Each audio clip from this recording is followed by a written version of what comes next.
찬양하시겠습니다. 찬송가 338장입니다. 찬송가 338장입니다.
찬송가 413장입니다. 찬송가 413장입니다.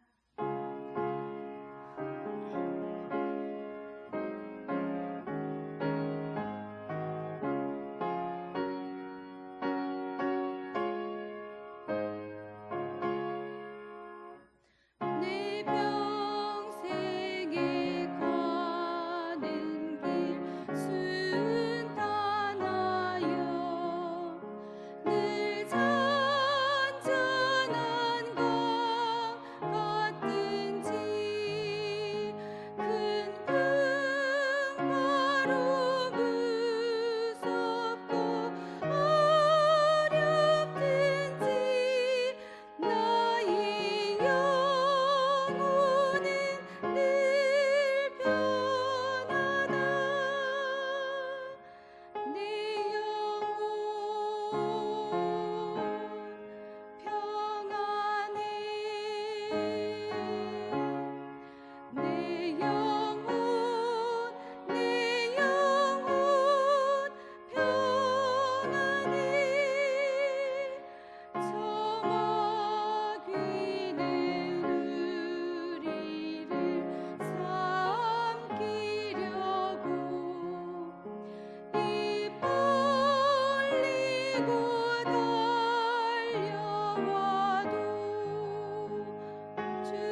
받으시겠습니다.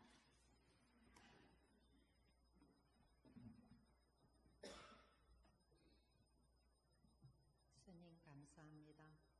오늘도 3일 기도회를 허락하여 주시며 아버지 앞에 나와 예배 드릴 수 있도록 이 시간 주님 재단에 불러주신 은혜를 감사합니다. 우리 언양제일교회를 주님이 사랑하여 주시었고 지금까지 인도하여 주신 주님, 앞으로 더 큰 주님의 복음을 전하며 하나님의 은혜가 넘치는 교회가 되게 하여 주시옵소서. 아버지 하나님, 언양제일교회에 속해 있는 우리 성도님들 하나님이 기억하여 주시옵고 아버지께서 이 재단을 주님이여 다 예배드리며 주님 앞에 나올 수 있는 성도님들이 다 되게 하여 주시옵고 이 자리를 원하지만 나오지 못하는 우리 성도님들, 병석에 있는 자들을 주님이 위로하여 주시옵고 주님의 거룩한 손으로 어루만져 주시며 건강한 모습으로 주님 재단을 찾을 수 있도록 인도하여 주시옵소서. 아버지 하나님, 말씀을 들을 때마다 우리의 심령이 새롭게 되게 하여 주시옵고 그 말씀 따라 순종하며 살아갈 수 있는 하나님의 자녀다운 삶을 살아갈 수 있도록 인도하여 주시옵소서. 아버지 하나님, 교회 학교를 주님이 기억하여 주시옵고 다음 세대들이 주님의 복음을 전하며 교회를 부흥하며 이끌어 나아갈 수 있도록 하나님께서 그들이 믿음으로 잘 성장할 수 있게 하여 주시옵고 주님이여 인도하는 교육자들과 교사들에게 주님의 크신 은혜가 함께하여 주셔서 아버지 하나님이여 기도로서 말씀으로 그들을 잘 양육할 수 있도록 하나님의 은혜로 함께하여 주시옵소서. 아버지 하나님이여 1년 넘게 주님이여 단회 장목사님을 주님이여 재단을 비워놓게 하여 주시옵고 이렇게 새로운 목사님을 주님 보내주신 은혜를 감사합니다. 아버지 하나님의 목사님이 새로 오셔서 정말로 말씀을 전할 때 우리 온 성도들이 말씀의 은혜 받게 하여 주시옵고 성령이 충만할 수 있는 은혜가 넘치게 하여 주시옵소서. 아버지 하나님이여 새로운 기도로서 교회가 부흥되게 하여 주시옵소서. 하나님, 우리 장로님들과 목사님이 한 마음과 한 뜻이 되어서 이 교회를 기도로 이끌어 나가며 사랑으로 접혀 나갈 수 있는 재단이 될 수 있도록 하나님의 큰 은혜가 넘치는 재단이 되게 하여 주시옵소서. 아버지 하나님, 오늘 저녁에도 말씀을 가지고 전해 쓰시는 우리 박 목사님 그동안 많은 수고를 하셨습니다. 하나님께서 우리 목사님의 앞날을 축복하여 주시옵고 아버지의 사역을 잘 감당할 수 있게 하여 주시옵소서. 이 시간도 주님의 귀한 말씀을 전하실 때 아버지 하나님, 전하는 자나 듣는다가 다 같이 한 마음으로 큰 은혜 받을 수 있는 귀한 말씀이 되게 하여 주시옵고 우리는 그 말씀을 가지고 또 세상에 나가 살 때 하나님의 말씀을 기억하며 그 말씀 따라 순종하며 오직 주님 앞에 감사함으로 살아갈 수 있는 심령이 되게 하여 주시옵소서. 아버지 하나님, 이 시간에 참석하지 못한 우리 성도님들 하나님이 기억하여 주시옵고 우리가 어느 때에 어느 곳에 있든지 하나님의 예배 시간을 기억하며 주님 앞에 기도하고 주님 재단을 찾을 수 있는 우리 성도님들이 다 되게 하여 주시옵소서. 아버지 하나님, 이 시간도 귀한 말씀을 들을 때 우리가 아멘으로 하답하며 온전한 주님 앞에 예배드리는 귀한 시간이 되게 하여 주시옵소서. 우리를 죄에서 구원하여 주신 예수님의 이름으로 기도드렸습니다.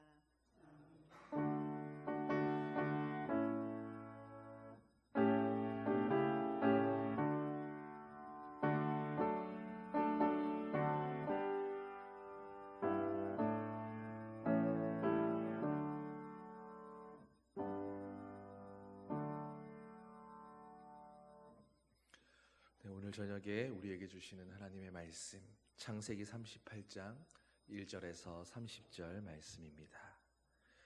구약성경 58면 창세기 38장 1절로 30절 말씀. 한 절씩 교독하겠습니다.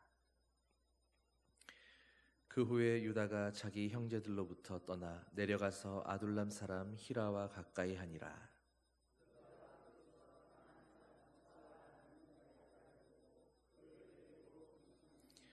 그가 임신하여 아들을 낳음에 유다가 그의 이름을 엘이라 하니라.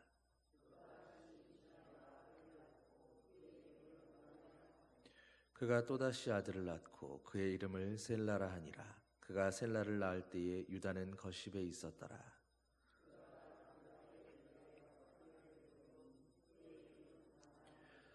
유다의 장자 엘이 여호와가 보시기에 악함으로 여호와께서 그를 죽이신지라.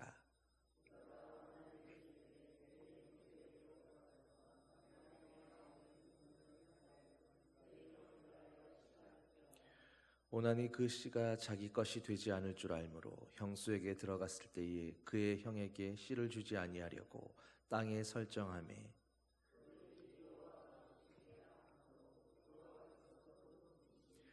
유다가 그의 며느리 다말에게 이르되 수절하고 내 아버지 집에 있어 내 아들 셀라가 장성하기를 기다리라 하니 셀라도 그 형들같이 죽을까 염려함이라. 다말이 가서 그의 아버지 집에 있으니라.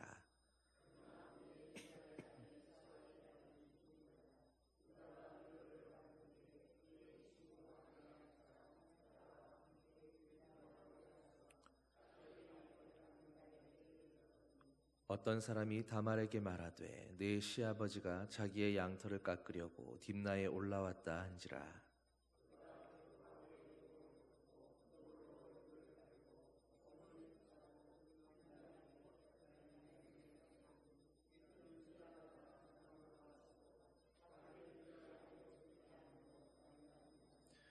그가 얼굴을 가리었으므로 유다가 그를 보고 창녀로 여겨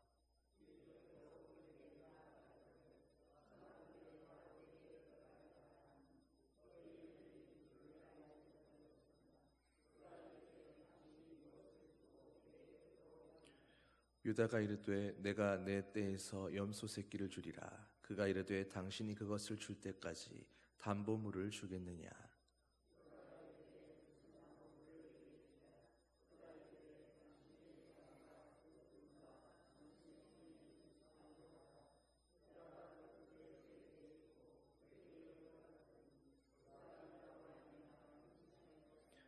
그가 일어나 떠나가서 그 너울을 벗고 과부의 의복을 도로 입으니라.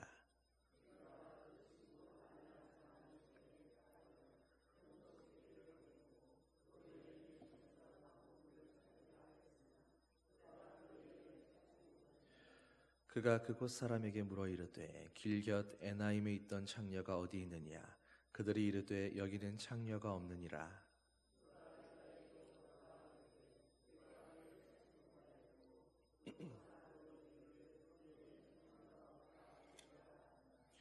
유다가 이르되 그로 그것을 가지게 두라. 우리가 부끄러움을 당할까 하노라. 내가 이 염소 새끼를 보냈으나 그대가 그를 찾지 못하였느니라.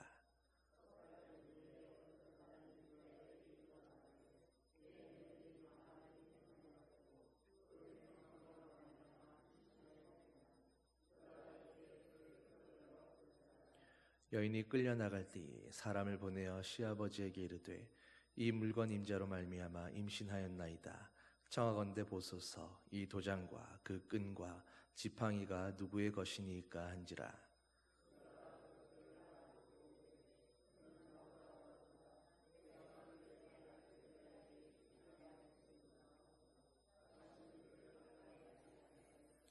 해산할 때에 보니 쌍태라.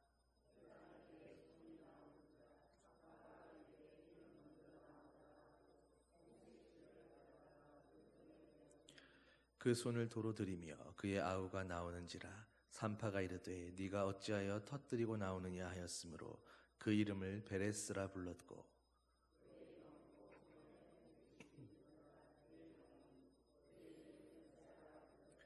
아멘. 여러분, 궂은 날씨에도 나오신 여러분에게 하나님의 은혜가 충만하기를 간절히 축원합니다. 여러분, 그리스도인으로 세상에서 살아간다라는 게 어떤 느낌이고 또 어떤 의미인 것 같으십니까?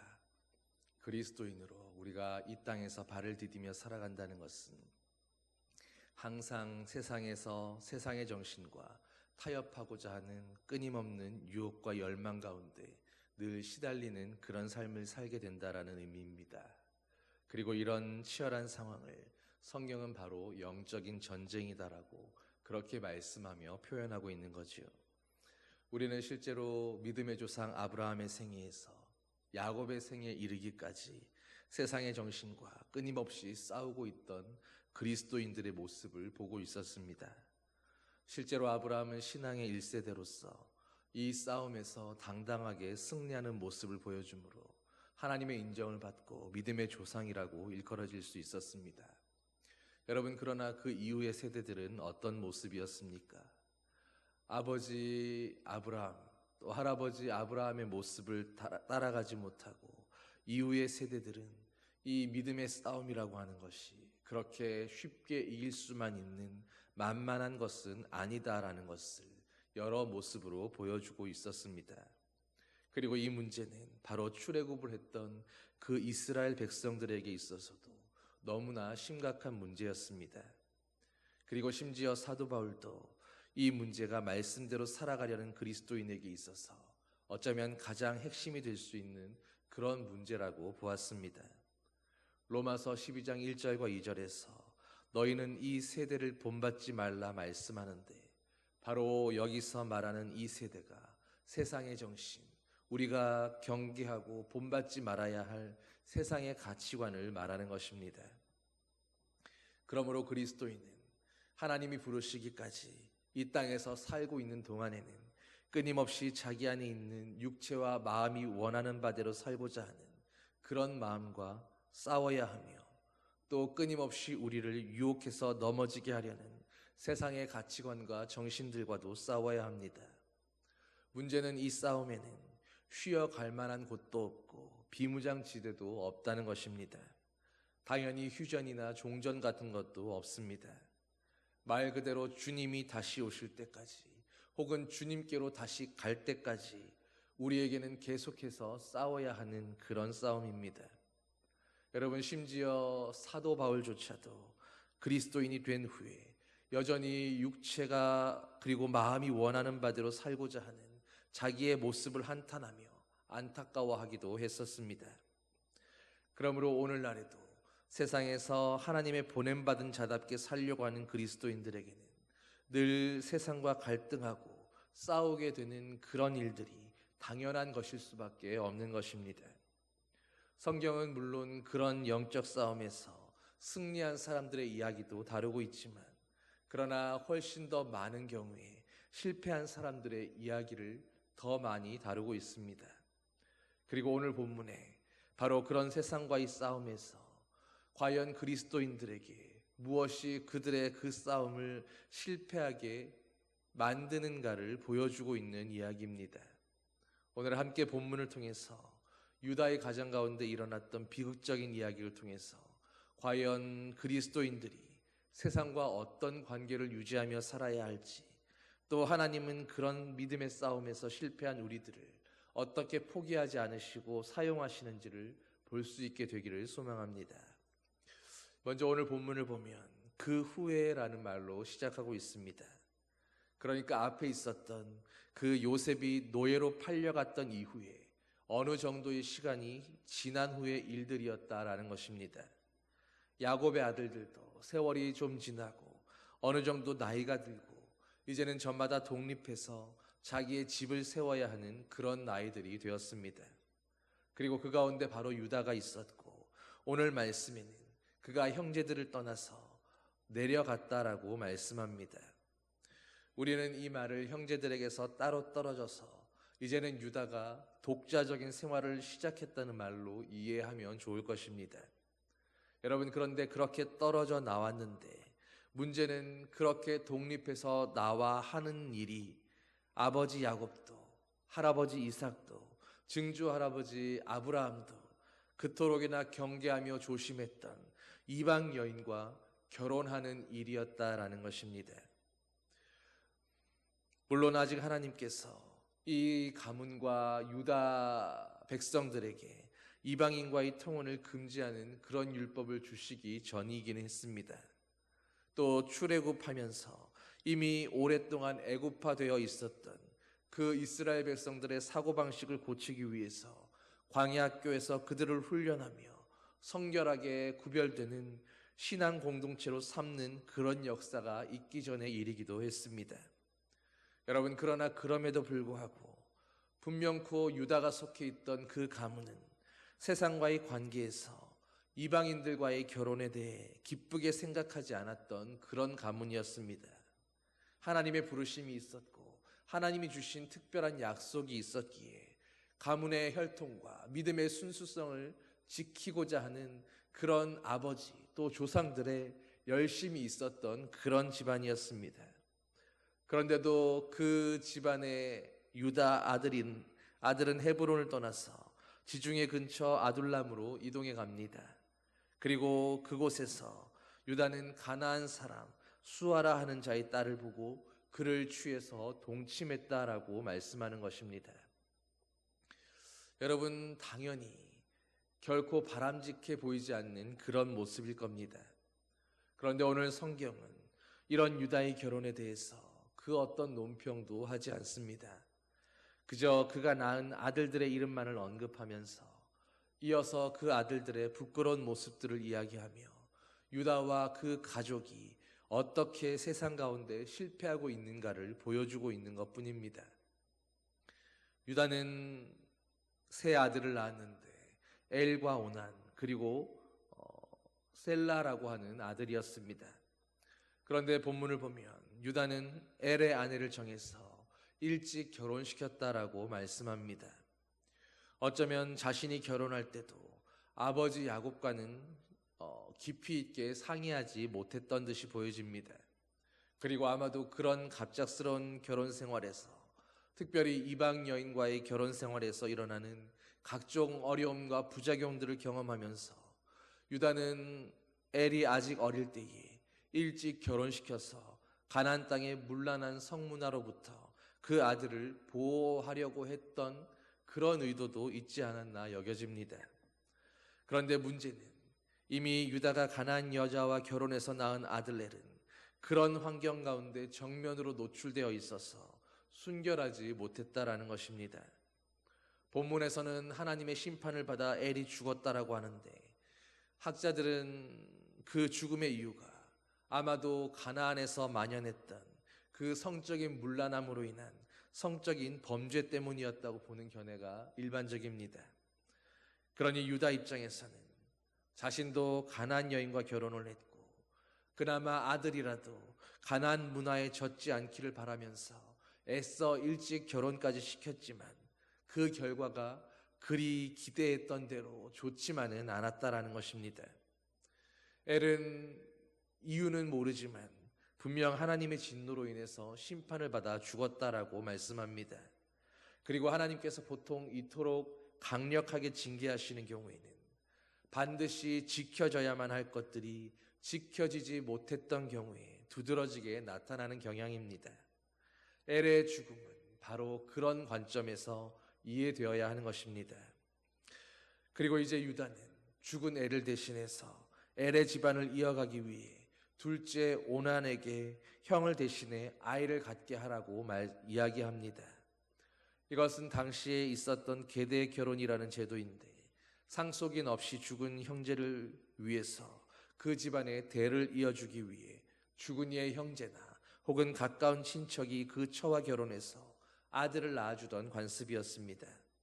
보통 수혼이라고도 불리고 이렇게 해서 수혼법이라는 이름으로 그렇게 정해진 그런 규칙이기도 했습니다.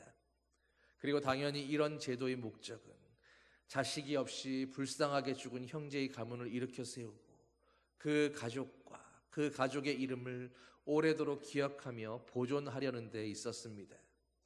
따라서 다른 형제나 친척들은 오직 긍휼과 희생 그리고 신실한 형제로서 이 거룩한 의무를 준수해야 했던 것입니다. 그리고 또 이 계대 결혼을 통해서 후사를 보게 되면 그 아들은 법적으로 죽은 이의 모든 권한을 지닌 자녀로 정식으로 그 죽은 사람의 재산과 모든 권리를 이어받게 되는 것이었습니다. 신명기서에도 이런 계대 결혼에 대한 이야기는 기록되어 있는데 당시로서는 집안의 경제권을 진 가장이 죽고 그리고 생존을 위해서 일할 수 있을 만한 사람이 없는 그런 가정의 과부와 연약한 자들을 보호하며 돌보기 위해서 그 집안의 재산을 보호하고 후사를 잇도록 하기 위한 고육지책과도 같은 것이었다라고 보아야 합니다. 여러분, 그런데 어떤 결과가 일어납니까? 엘의 동생 오난은 형의 가족에게 또 형수에게 그런 자비를 베풀기 원하지 않았습니다. 그래서 형수에게 씨를 주지 않고 땅에 설정했다라고 기록하고 있는 것입니다. 여러분, 과연 오난이 이런 수혼의 의미를 몰랐겠습니까? 당연히 알았을 겁니다.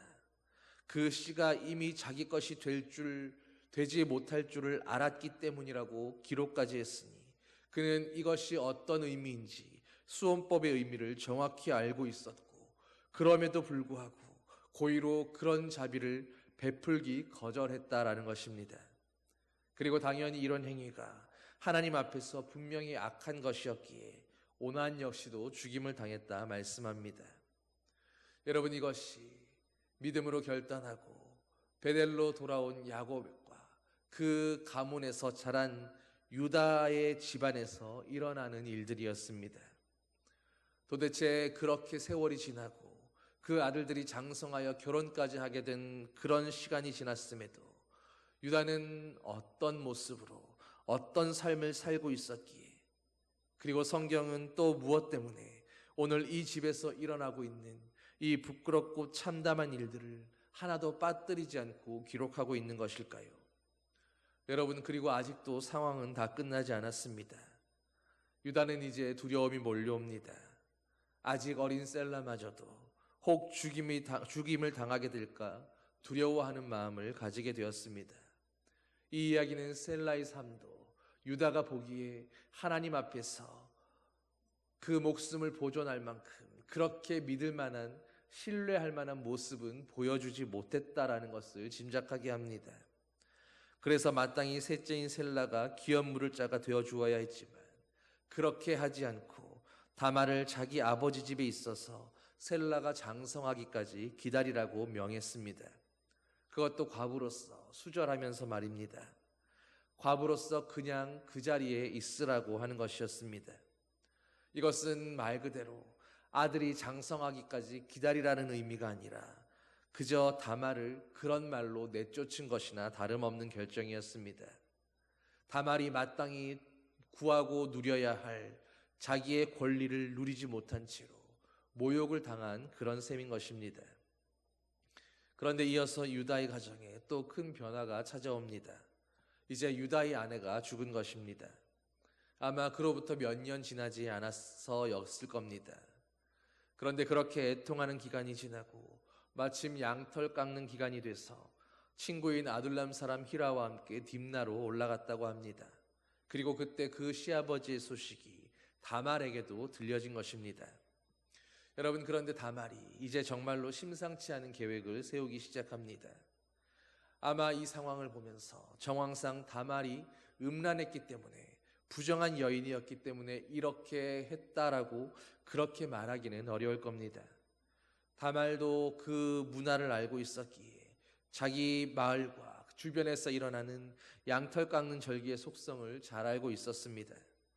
이 절기는 아마도 매우 바쁜 축제일로 큰 잔치가 벌어졌을 것이고, 또 그런 분위기에서는 대부분 술에 취해서 흥겨운 마음에 분별력도 흐려지게 되는 그런 일들이 많았을 겁니다.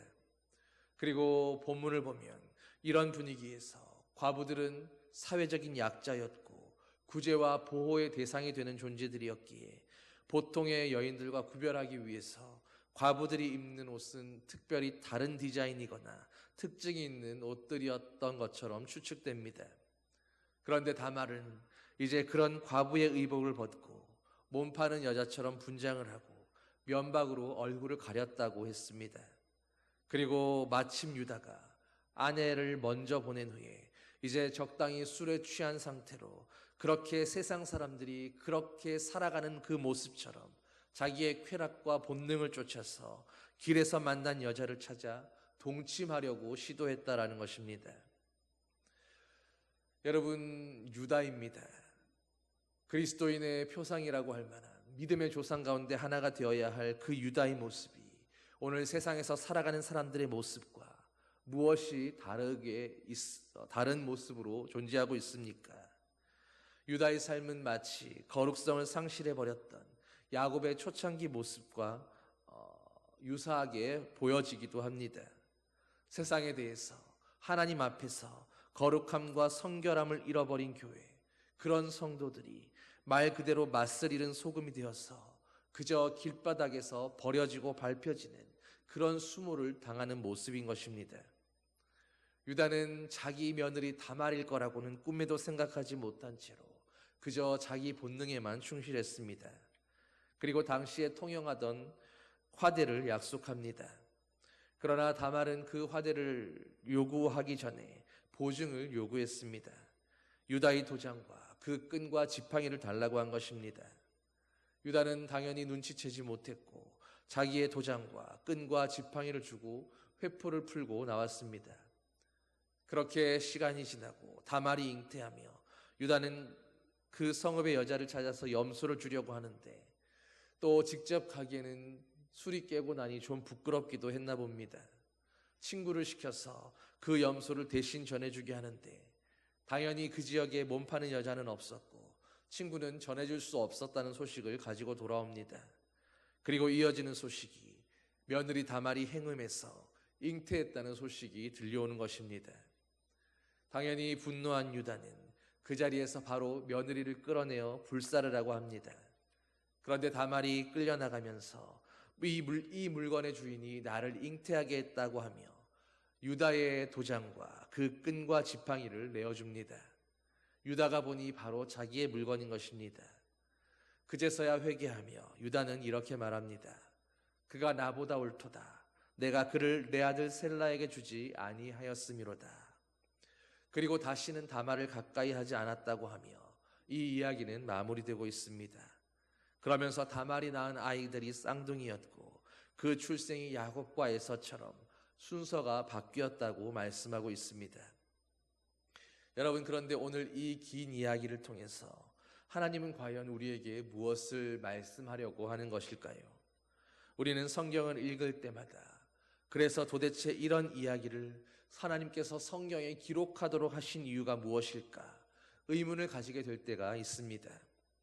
하나님은 도대체 유다가 이렇게 믿음으로 살지 못하며 세상과 너무도 유사한 모습으로 그렇게 뒤섞여 살아가는 이 이야기를 통해 우리에게 무엇을 말씀하시려는 것입니까?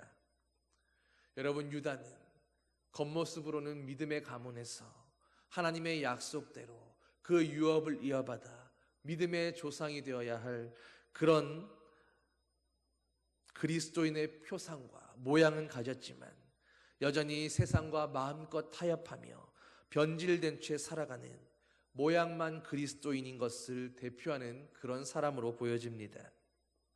그런데 하나님은 왜 그런 유다를 주목하고 계실까요? 더군다나 이런 말도 안 되는 일과 관계 속에서 출생한 그 베레스의 계보를 통해서 예수 그리스도가 탄생하게 하시는 것은 정말로 이해하기 어려운 하나님의 섭리이며 일하심이다라고 할 수 있을 겁니다. 오늘 하나님은 유다와 엘 그리고 오난과 다말을 통해서 바로 이들의 모습이 세상과의 영적 싸움과 전투 앞에 철저하게 무너지고 실패하고 있는 그런 그리스도인의 모습들을 보여주는 것 같습니다.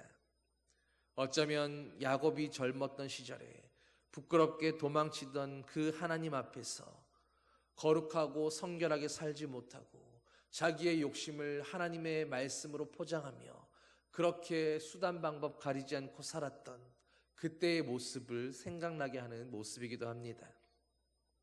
그러나 야곱과 유다가 다른 것은 야곱은 자신과의 문제에 있어서의 성결의 문제였다면 유다는 이제 세상과의 관계에서 지켜져야 할 그리스도인의 원칙이 무너질 때 그 가정과 그 가문과 모든 속해 있는 가족들에게까지 미쳐지는 그런 부작용에 대해서 이야기하고 있다는 것입니다. 우리가 이 땅에서 발을 디디며 살아가는 동안에는 우리는 당연히 세상과는 완전히 등지며 살아갈 수는 없습니다. 오히려 어느 정도는 세상과도 어울리며 그렇게 살아가야 마땅할 겁니다. 그런데 유다는 그런 세상 속에서 그 세상에서 오롯이 빛나는 그런 빛과 소금 같은 그리스도인의 모습을 보여주지 못하고 아직 세상에 속한 사람들과 그들과 별반 다르지 않은 그런 모습으로 살고 있었다라는 것입니다.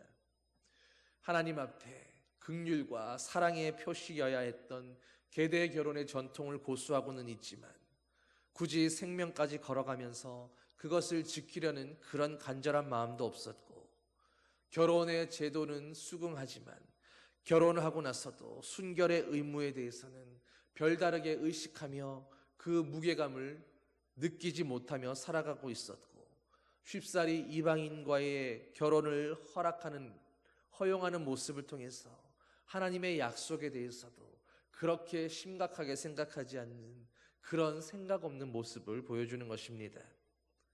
그리고 믿음의 가문에서 믿음에 대해 그렇게 고민도 없고 치열한 생각도 없이 그렇게 살아가는 그 모습들이 바로 그 모습을 보고 자란 아들 엘에게는 재앙이 되고 말았습니다.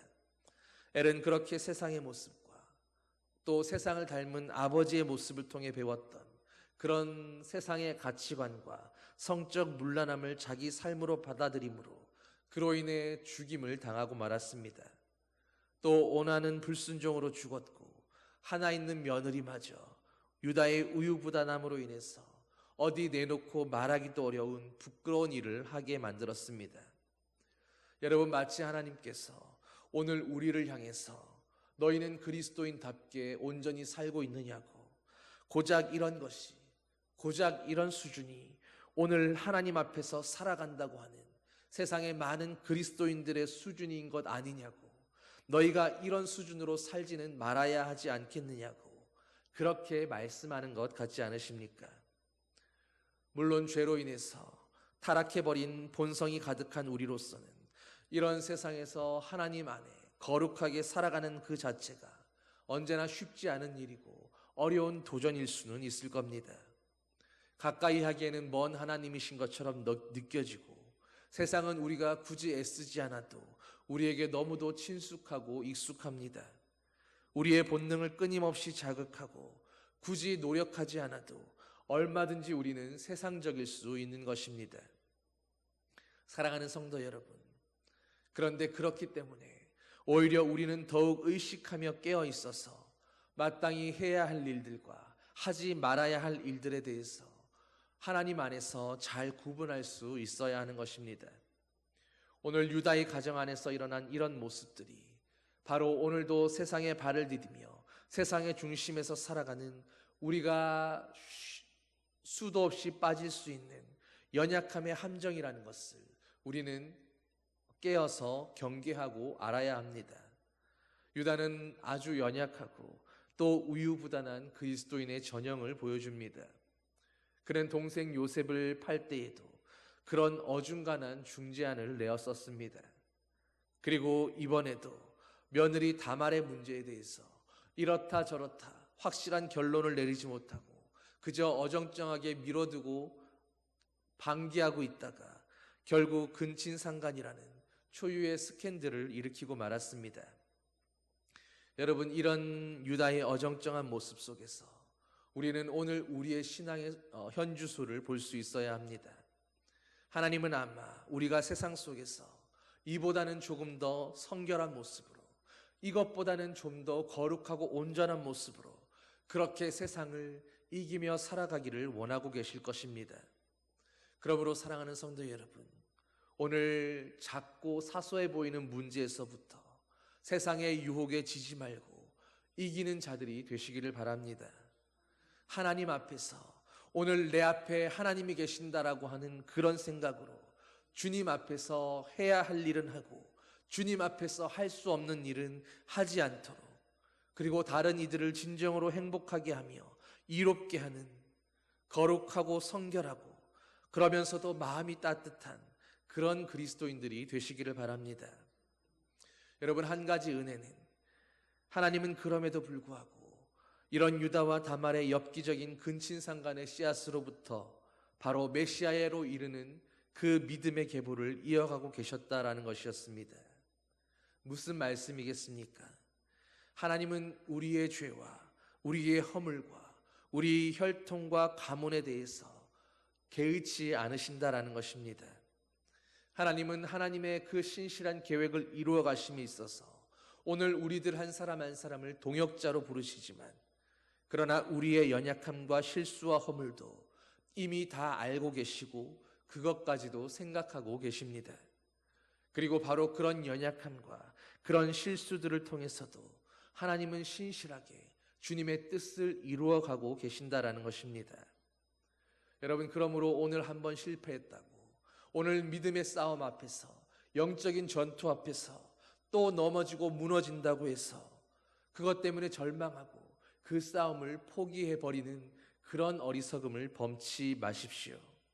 포기하지 말고 우리를 포기하지 않으시는 하나님의 신실함을 바라보면서 연약함 속에서도 그런 자신을 하나님의 말씀으로 비추며 오늘도 세상의 과오를 쫓지 않는 믿음의 선진들이 실패했던 그 길들을 다시 반복하지 않는 성도들이 되기 위해서 하나님 앞으로 끊임없이 나오고 나오는 겸손한 주님의 자녀들 되시기를 예수님의 이름으로 간절히 축원합니다. 기도하시겠습니다. 사랑의 아버지 하나님, 오늘도 유다의 가문과 그 아들들과 유다의 선택과 며느리의 그 고군분투하는 모습들을 통해서 수없이 무너지고 실패하고 연약하고 실수하는 우리와도 너무 닮아있는 그런 그리스도인의 모습을 봅니다. 하나님, 그럼에도 소망이 있는 것은 그런 무수한 실패와 좌절과 연약함 속에서도 주님은 하나님의 계획을 포기하지 않으시고 메시아 예수 그리스도를 향하여 그 위대한 믿음의 혈통을 끊임없이 이어가고 계시고 붙들고 계셨다라는 것입니다. 하나님 아버지, 우리 삶에 넘어지고 실수하는 실패와 좌절의 순간 앞에 우리를 포기하지 않으시고 하나님의 계획과 뜻하신 대로 오늘도 포기하지 않고 그 믿음의 일들을 이어가고 계시는 하나님의 신실함을 바라보게 하여 주시옵소서. 그리고 우리 앞에 계신 주님 앞에서 이제 죄악과 또 세상의 유혹의 시험 앞에서 우리가 할 수 없는 일들에 마음 빼앗기지 않고 주님 앞에 마땅히 행할 길과 지켜야 할 거룩과 성결을 온전히 붙들고 지켜가는 아버지의 거룩한 자녀들 되게 하여 주시옵소서. 수많은 믿음의 사람들 가운데 또다시 실패한 자의 이름 위에 우리의 이름을 올리는 자들이 되지 않고 주님 앞에 끝까지 믿음의 길로 순종하며 하나님께 영광 돌려드렸던 승리한 믿음의 사람들 이름 가운데 오늘 저와 우리 모두의 이름들이 온전히 기록되는 복이 있게 하여 주시옵소서. 감사드리며 예수님 이름으로 기도드립니다. 아멘.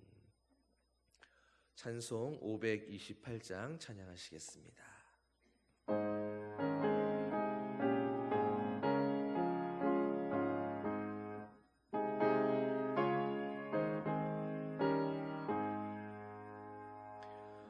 예수가 우리를 부르는 소리 금성 부드러워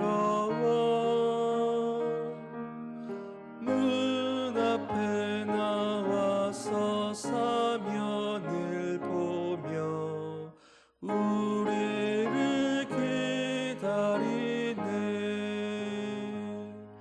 오라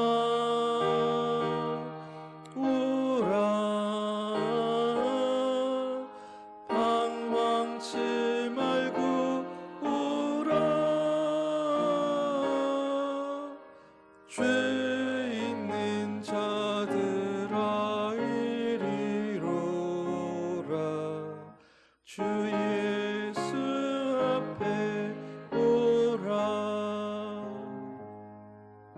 간절히 오라고 부르실 때에 우리는 지체하랴.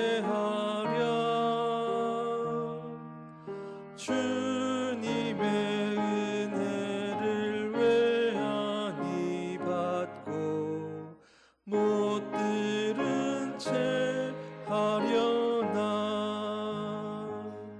오라 오라 방황치 말고 오라. 죄 있는 자들아 이리로 오라. 주 예수 앞에 오라.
죄 많은 세상을 떠나게 될 때 영접해 주시겠네. 오라 오라 방황치 말고 오라. 죄 있는 자들아 이리로 오라. 주 예수 앞에 오라. 광고 한 가지 드리겠습니다. 나가실 때 뒤쪽 테이블에 보시면 양대민 교육 목사님 청빙을 위해서 이렇게 재직 서명하는 서명 용지가 있습니다. 나가실 때 꼭 이름이랑 서명해 주시고 그렇게 가주시면 감사하겠습니다. 그리고 오늘 우리 담임 목사님 함께 예배에 참석해 주셨는데 나중에 마치고 뒤쪽에서 인사하시고 나가시기를 바라겠습니다. 주기도문으로 함께 기도하고 마치도록 하겠습니다. 하늘에 계신 우리 아버지, 아버지의 이름을 거룩하게 하시며 아버지의 나라가 오게 하시며 아버지의 뜻이 하늘에서와 같이 땅에서도 이루어지게 하소서.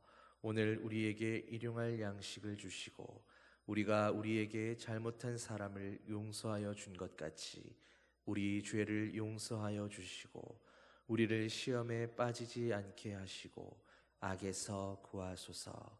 나라와 권능과 영광이 영원히 아버지의 것입니다. 아멘.